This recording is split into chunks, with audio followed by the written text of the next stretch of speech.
All right, guys. So it is the Sunday after Week 7 in college football. Pandemonium reigned supreme yesterday. Four of the top 10 teams go down. So let's kick this off with the top 25 after Week 7. At 25, I've got UNC, who only has one loss on the season. 24, Kansas. They're in a bit of a backslide after starting 5-0. They're trending down a little bit, as is number 23, the Wolfpack of NC State. They're trending down a little bit after a couple of losses after an early season success.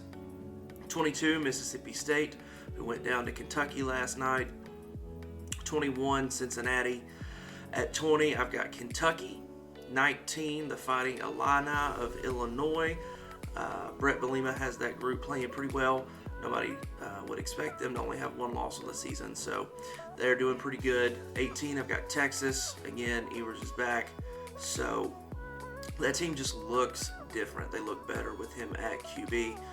17, Kansas State. At 16, I've got Wake Forest. 15, I've got Oregon. 14, I've got Penn State, who took an ugly loss with Michigan yesterday.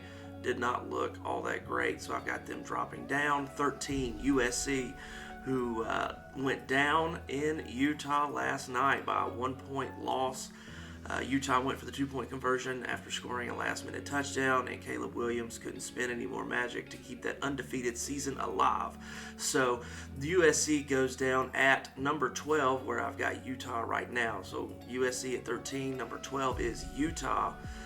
Taking out the Trojans last night. Huge moral victory for Utah. They still have 2 losses on the season, but I like that team a lot. I do think home field advantage played every bit of the difference in that game last night. At 11, I've got Syracuse, who looks almost impenetrable in the dome. 10, I've got Oklahoma State, who took an L to TCU yesterday. 9, I've got UCLA, who were inactive yesterday. 8, I've got TCU, who did not look good in the first half. I thought the Pokes were going to pull that win out for sure, and TCU came roaring back and took out Mike Gundy's team to end their undefeated bid at a season. TCU at 8. 7, I've got Ole Miss, who's still undefeated. They do have a game on the schedule with Bama that will probably decide the West in the SEC. At 6, I have Bama, who goes down in Neyland on a last-minute field goal. It's almost like the only way to beat Nick Saban's Crimson Tide is on a last-minute field goal for the last 10 years, except in a national championship. Number 5, I've got Clemson. DJ Uiagalelei is slinging the ball. I think he's growing a lot this season from what we saw early in Week 1 and Week 2. 4, I've got Michigan, who stifling defense and great run game took out Penn State yesterday. At 3, I've got Tennessee with that huge win. Hendon Hooker is slinging the ball around, and there was 3 or 4 points in the game. I was just curious how a wide receiver was that open. It looked like Alabama's receivers from last year. They just get open. 2, I've got UGA, who utterly dominated Vanderbilt yesterday, 55-0.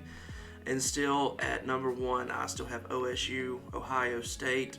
Even though they were inactive yesterday, I still think as a whole, C.J. Stroud may be the front runner for the Heisman. I thought it was Caleb Williams until last night, but looks like C.J. Stroud could do it unless they have a big hiccup again at the end of the year. Ohio State and Michigan will play. That's going to be at the U. That's going to be a massive game, and I still believe that Bama does get over Ole Miss and gets to Atlanta. So November 5th is pretty much going to decide the East, is from what it looks like. That's Tennessee in Athens at Georgia. So we'll see how all that plays out. But until next week, guys, there's your top 25. See you next week.